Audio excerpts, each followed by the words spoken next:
அனைவரும் நம் பள்ளியின் தலைமை ஆசிரியர் மணி, நேரம், நிமிடம் என்ற வார்த்தையை தன்னுடைய வாழ்க்கையில் பயன்படுத்தி கொண்டு குழந்தைகளுக்காகவே காமராசரை போல தன்னை அர்ப்பணித்து பள்ளியை வழிநடத்தி வரும் என் பாசமிகு தலைமை ஆசிரியர் அவர்களுக்கும் வருங்கால திருச்சபையின் ஆன்மீக தந்தையாக உருவாக இருக்கும் சகோதரர் சூர்யா அவர்களுக்கும் கல்வி, பள்ளி, படிப்பு என்ற 3 வார்த்தைகளை தன்னுடைய உள்ளத்தில் இருத்தி குழந்தைகளை தன் குழந்தையாக ஏற்று கல்வி பணியை செய்து கொண்டிருக்கும் ஆசிரியர் பெருமக்கள் அனைவருக்கும் இப்பொன்னான நேரத்தில் என்னுடைய காலை வணக்கத்தை தெரிவித்துக் கொள்கிறேன்.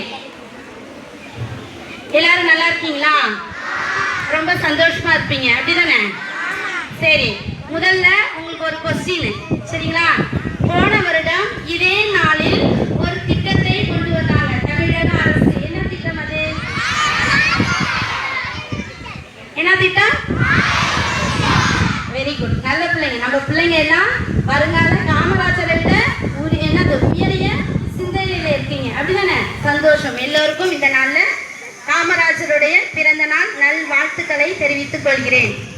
இப்ப காலையிலிருந்து பேசினது எல்லாமே காமராஜர் அவருடைய வாழ்க்கை, பிறப்பு, அவருடைய தந்தை, தாய் எப்படி வாழ்ந்தார் என்பதை பற்றி என்னது மாணவர் செல்வங்கள் மிகவும் அழகாக எடுத்து கூறினார்கள். அது மட்டுமல்ல, நடனத்தின் மூலமாக நிறைய சிந்தனை கருத்துக்களை சொன்னார்கள். நான் அவ்வளவுதாங்க சொல்வதில்லை, உங்கள் நேரத்தை நான் எடுத்துக்கொள்வதில்லை. தலைமை ஆசிரியர் கொடுத்த நேரத்தை பயன்படுத்தி கொண்டு உங்களிடம் சில வார்த்தைகளை, சில நல்ல சிந்தனைகளை மட்டும் சொல்லி இந்நேரத்தில் கூற விரும்புகிறேன். அன்பான மாணவ செல்வங்களே, உங்களைப் போலதான் நாங்களும் படித்தோம், உங்களைப் போலதான் இந்த சமுதாயத்தில் வாழ்ந்து கொண்டிருக்கிறோம் என்ற வார்த்தைக்கு வழிகாட்டி தன்னுடைய வாழ்க்கையை இந்த உலகத்திற்கு வெளிப்படுத்தியவர் தான் காமராஜர். அவர் செல்வ சீமாட்டி வீட்டில் பிறந்தவர் அல்ல, ஏழை குடும்பத்தில் பிறந்தாலும் தன் கல்வியை மட்டும் அவ்வளவதாக படிக்க முடியவில்லை என்றாலும், ஏழை குடும்பமாக இருந்தாலும் தன்னுடைய அர்ப்பண அறிவை பயன்படுத்தி கொண்டு சாதனைகளை செய்தார். அதனால்தான் தந்தை இழந்த பிறகும் தாயார் சொன்ன அப்படியே எல்லா வார்த்தைகளும் தன்னுடைய உள்ளத்தில் பதித்து செயல்பட்டார் என்பதை இந்த நேரத்தில் கூறிக்கொள்கிறேன். அவர் எவ்வளவு நல்ல உள்ளம் படைத்தவர் என்றால், எளிமையான உள்ளம் கொண்டவர். பல்வேறு சாதனை திட்டங்களை இந்த தமிழகத்திற்கு கொண்டு வந்துள்ளார்.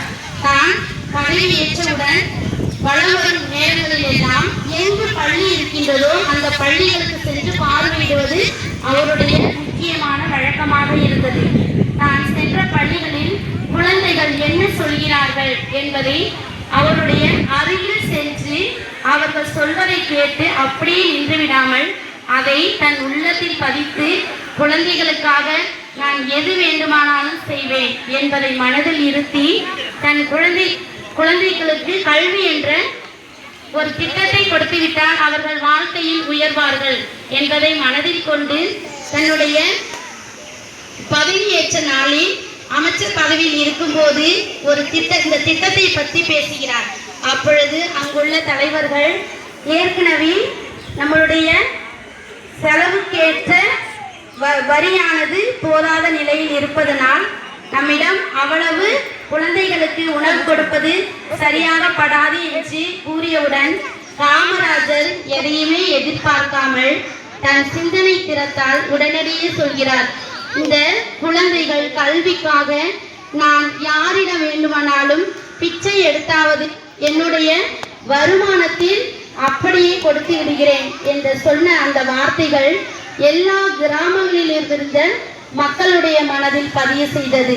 அதனால்தான் கிராமங்கள் தோறும் 50 தன்னுடைய ஆட்சி பகுதியில் 50 பள்ளிக்கூடங்களை திறந்து குழந்தைகள் கல்வி கற்க வழிகாட்டினார்.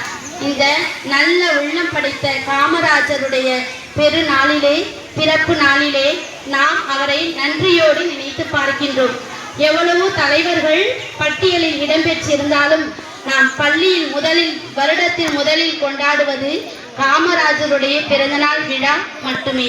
அவ்வளவு நல்ல உள்ளம் படைத்த, எளிமையான உள்ளம் படைத்த, தனக்கென்று எதையும் வைத்துக் கொள்ளாமல் தன் தந்தையை இழந்தாலும் தாயினுடைய அரவணைப்பில் வாழ்ந்தாலும் தாய் சொன்ன வார்த்தைகளை தவறாமல் தன் உள்ளத்தில் இருத்தி மக்களுக்காகவே தன்னுடைய சேவைகளை செய்து அறப்பணி செய்து பல்வேறு பணிகளை நாட்டு மக்களினுடைய வளர்ச்சிக்காக செய்தவர் தான் நம் காமராஜர். காமராஜருடைய நன்னாளிலே அவர் இந்த உலகத்தில் வள வந்த போதெல்லாம் அவரை பார்த்து ஒரு கேள்வி கேட்பார்களாம். நீங்கள் உயர் பதவியில் இருக்கிறீர்கள், ஆனால் உங்களுடைய ஆடை என்ற அதை வைத்துக்கொண்டு எளிமை என்ற அந்த ஒரு நல்ல மனநிலையை நாங்கள் புரிந்து கொள்கிறோம். எப்படி என்று கேட்டபோது, நான் வாழ்வதும் இறப்பதும் இந்த உலகில் வாழ்ந்து கொண்டே இருப்பதும் இந்த ஆடைதான். இந்த ஆடை மட்டும் எனக்கு இருந்தால் போதும். இந்த உலகத்தில் உள்ள எல்லோரையும் அன்பு செய்ய என்னால் முடியும் என்ற ஒரு நல்ல சிந்தனையை மக்களுடைய மனதில் பதித வைத்ததுதான் நம் காமராஜர். இவர் தன் தாயை பார்க்க சென்ற போதெல்லாம் தன்னுடைய கையில் எதையுமே எடுத்து சென்றதாக கூறப்படவில்லை.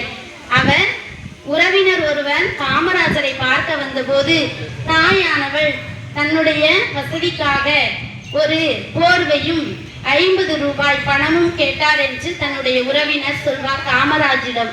காமராஜர் அதற்கு சொல்வார், அந்த படுக்கைக்கான காசும் அவர்களுடைய செலவுக்கான காசும் இருந்தால் நான் அதை ஒரு பள்ளிக்கூடத்தில் படிக்கின்ற குழந்தைகளுக்கு என்னால் கொடுப்பதற்கு உதவியாக இருக்கும்.